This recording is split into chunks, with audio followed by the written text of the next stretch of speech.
جی آیت نمبر ہماری 76 اور سورۃ بقرہ۔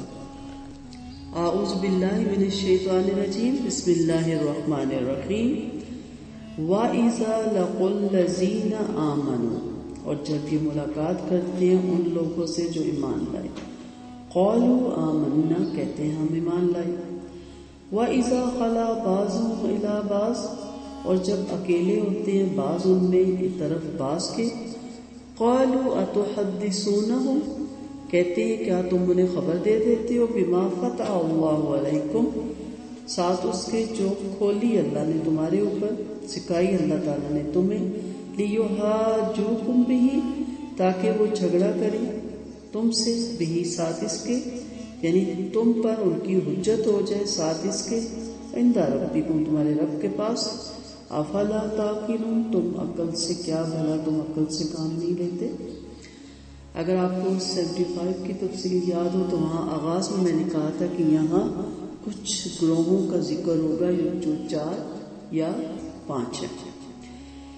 پہلے ہم نے پڑھے تھے علماء، یہ وہ گروہ ہیں جو قرآن میں یعنی اس دور کی اپنی کتابوں میں اور پھر نعوذ باللہ بعد کے مسلمانوں میں بھی ایسے نام نہاد مسلمان ہیں جو دینی کتاب میں احادیث میں تبدیلی کرتے ہیں، من گھڑت حدیثیں، من گھڑت روایات، مرفوع حدیثیں، ضعیف حدیثیں کوٹ کرتے ہیں، اور قرآن کی بھی تفسیر میں مختلف قسم کی تعویلیں اور دلیلیں اور بحثیں چھیڑ کے انسان کو رائے حق سے بھٹکانے کا سبب بنتے ہیں۔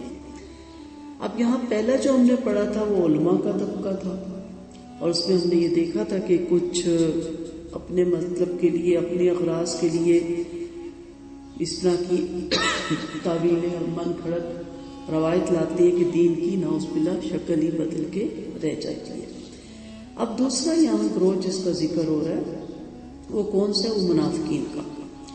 یہاں تو ذکر ہوا ان منافقوں کا جو یہودیوں میں سے تھے، بظاہر اسلام لاتے تھے، مسلمانوں سے ملتے تھے اور کیا کہتے تھے، ہم بھی ایمان لائے، اور ہر وہ بات بتاتے تھے جو ان کی توریت میں تھی، آپ صلی اللہ علیہ وسلم کے آنے کے اوصاف، آپ کی شخصیت کے، اور پھر آپ کے بارے میں وہ تمام روایات جس میں آپ کا پیغمبر ہونا برحق ہے، اور فوراً ساری لا کے کہتے تھے بالکل یہ ہے، آپ ہی پیغمبر ہیں، اور صحابہ کرام کو بھی کہتے تھے کہ یہی پیغمبر ہیں۔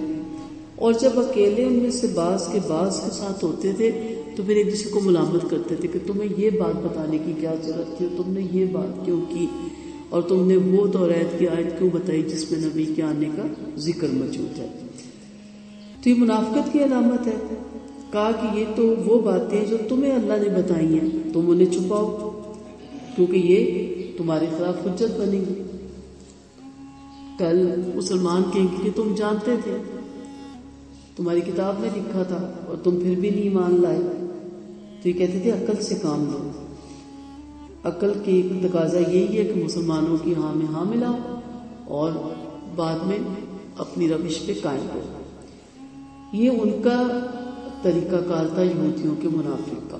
پھر یہ منافقت بعد میں اس دور میں آپ صلی اللہ علیہ وسلم کے دور میں مسلمانوں میں رہی، اور منافق جو ہے وہ ایک کافر سے زیادہ خطرناک ہوتا ہے، اس لیے اس کی سزا بھی کافر سے زیادہ خطرناک ہے کہ وہ اسفل سافلین، سب سے نچلے درجے میں گرایا جائے گا۔ اس سے اوپر ہوگے کافر، یہودی، نصارہ، صابی، ستارہ پرست، آگ پرست قومیں، کیونکہ وہ تو انہیں معلوم نہیں تھا، نہ سمجھی کہہ لے، اور سامنے کہتے تھے کہ ہم کافر ہیں، ہم نہیں مانتے اللہ کو، نبی کو نہیں مانتے، لیکن منافق پیٹھ میں چھرا گھونپتا ہے۔ جیسے میں نے شروع میں کہا تھا کہ ہمیں ایک سمپل سی ہم تفسیر کرتے ہیں، ہم بڑی بڑی باتیں نہیں کریں گے، ہم نے ان آیتوں کو سامنے رکھ کے دیکھنے کہ آج قرآن ہم سے کیا مطالبہ کر رہا ہے، کیونکہ یہ تو رہتی تو نہیں ہوتا کرنا۔ اب دیکھنا یہ کہ خدا نہ خواستہ یہ روش ہمارے اندر تو نہیں پائی جاتی۔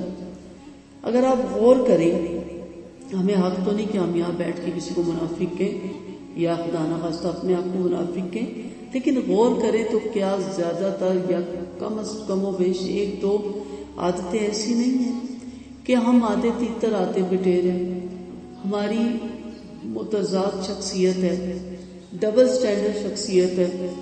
ہم جب لبرل لوگوں میں بیٹھتے ہیں، ماڈرن لوگوں میں بیٹھتے ہیں تو ان جیسے ہو جاتے ہیں.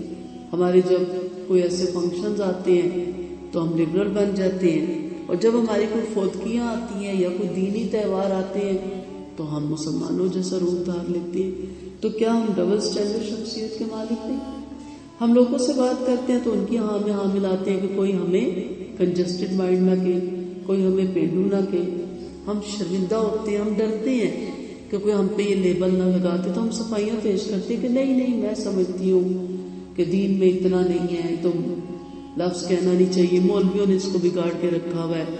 اور جب ہم دیندار لوگوں میں بیٹھتے ہیں تو پھر ہم لبرلز لوگوں کو کرٹیسائز کرتے ہیں، انہیں برا بھلا کہتے ہیں، اور ویسے ان کے ساتھ ہم دوستیاں بھی رکھتے ہیں، تعلق بھی رکھتے ہیں. اس کا یہ مطلب نہیں آپ دوستیاں تعلق ختم کریں، لیکن کم از کم ان کی جو غلط بات ہے اس کی ہاں میں ہاں مت ملائیں. وہاں آپ کانفیڈنس سے کہیں کہ ٹھیک ہے میں بھی کنجسٹڈ نہیں ہوں، میرا اسلام ہی کنجسٹڈ مائنڈ نہیں، میرا اسلام تو بہت اوپن ہے.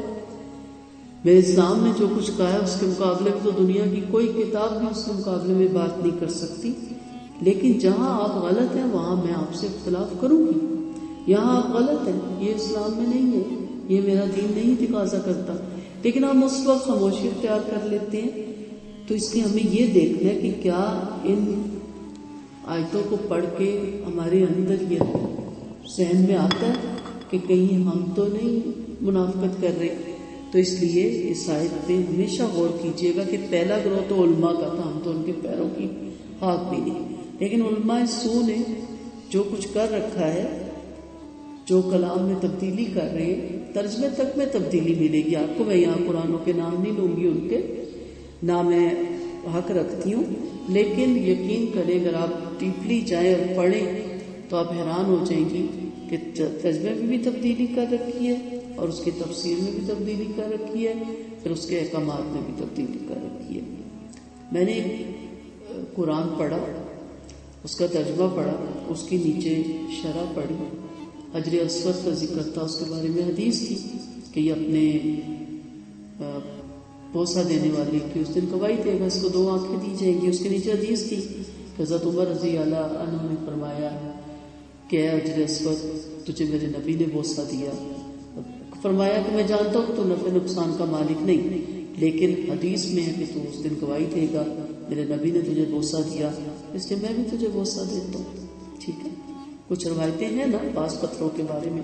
اب نیچے کیا لکھتے ہیں جو ان کے شرح لکھنے والے تھے یا تشریح لکھنے والے تھے کہ اس سے یہ مسئلہ آخذ ہوتا ہے کہ پتھروں کو پوجا جا سکتا ہے، پتھروں کو سجدہ کیا جا سکتا ہے، پتھروں کو بوسہ دیا جا سکتا ہے، اور اس کو سامنے رکھتے ہوئے جو ولی ہیں ان کے ہاتھ چومے جا سکتے ہیں، ان کے پیر چومے. یعنی کہاں سے کہاں لے گئے وہ اس حدیث کو. اور میں سوچتی رہ گئی کہ میرا تو علم تو بہت کم ہے، لیکن سوچنے کی بات ہے کہ وہ حدیث کیا بتاتی ہے اور اس کو سامنے رکھتے ہیں ہم کہاں سے کہاں لے کے. تو یہ سب کچھ ہو رہا ہے اس وقت. اور سیکنڈ منافقت ہو تو جیسے میں نے ابھی کہا نا کہ لبرل لوگوں میں ہم لبرل ہو جاتے ہیں، ٹی وی ڈراموں کے کو بھی ہم دیکھتے ہیں، کہانیاں بھی ہمیں بڑی پسند آتی ہیں جو ہمیں ٹوٹلی دین سے دور کر رہی ہیں، اور ہمیں ان کے ڈریس بھی بہت پسند آتے ہیں، ہمیں آرٹسٹ بھی بہت پسند آتے ہیں، اور ہم علماء سے بھی بہت محبت کرتے ہیں، ہم ان کے بھی درس بہت اچھی طرح سنتے ہیں. ہم انہیں سنتے کہتے ہیں یہ بھی ٹھیک کہہ رہا ہے. جب ہم دوسروں کو کہتے ہیں نہ ادھر کے نہ ادھر کے، آگے وہ آیت آئے گی آدھے تیتر آدھے بٹیر، تو ہم کہتے ہیں نہیں رائٹر نے بھی صحیح لکھا، آج کل یہ ہو رہا ہے. دکھانا چاہیے، پتہ ہونا چاہیے. جب عالم بات کرتا ہے تو ہم کہتے ہیں عالم بھی ٹھیک کہہ رہا ہے. تو اس منافقت سے اپنے آپ کو محفوظ رکھیں، قرآن و سنت کے مطابق چلیں، جو قرآن کہہ رہا ہے وہی ٹھیک ہے بس. اس کے مقابلے میں جتنا بھی کوئی ذہین عالم بندہ بن جائے، لیکن وہ تشریح جو نبی کریم صلی اللہ علیہ وسلم کی حدیث سے ثابت نہیں، صحابہ کرام کیا پھر اس کے بعد اقوال تمام حجت ہیں ان سے ثابت نہیں، تو ہم اس تشریح کو نہیں لیں گے. ہم اسی تشریح اور تفسیر کو لیں گے جو اللہ کے رسول صلی اللہ علیہ وسلم نے. تو قرآن نے شروع کی کلاس آپ کو میری یاد ہو، اگر قرآن اپنی تفسیر خود کرتا ہے، ادروائز جس کی تفسیر قرآن نہیں کر رہا وہ نبی کریم صلی اللہ علیہ وسلم کی حدیث کرتی ہیں. پھر بھی دین نے کوئی چیز نہیں چھوڑی لیکن چلیں کوئی چیز ایسی نہیں سمجھ آتی تو پھر صحابہ کرام اس وقت سر جوڑ کے جو فائنل فیصلہ کرتے تھے پھر اس کو لیا جاتا تھا، ہم بھی اسی کو لیں گے۔ تو یہ ماخذ ہیں قرآن کی تفسیر سمجھنے کے۔ اس کے بعد کوئی کتنا بھی بڑا اسکالر ہے، ہم اس کی بات کو صرف اس لیے ہی نہیں لیں گے کہ یہ ہمارے خلاف اس دن حجت بنے گا۔ قرآن ہمارے ہاتھوں میں ہے، حدیث ہمارے پاس ہے، تو ہمیں کیا ضرورت ہے کہ ہم پھر ایسی تشریح اور تفسیر لیں جو ہمارے دل کو بھاتی ہیں اور ہمیں ریلیکس دیتی ہیں، ریلیکسیشن دیتی ہیں، اور ہم دنیا میں بھی فٹ ہوتے ہیں اور ہم سمجھتے ہیں کہ آخرت میں بھی ہم بھی جنت کے وارث ہوں گے۔ تو اپنے آپ کو منافقت سے بچائیں، چاہے وہ قولی منافقت ہے، چاہے وہ فعلی منافقت ہے، چاہے وہ اعتقادی منافقت ہے۔ اللہ تعالیٰ ہم سب کو محفوظ رکھے۔ وآخر دعوانا ان الحمد للہ رب العالمین۔ السلام علیکم ورحمۃ اللہ وبرکاتہ۔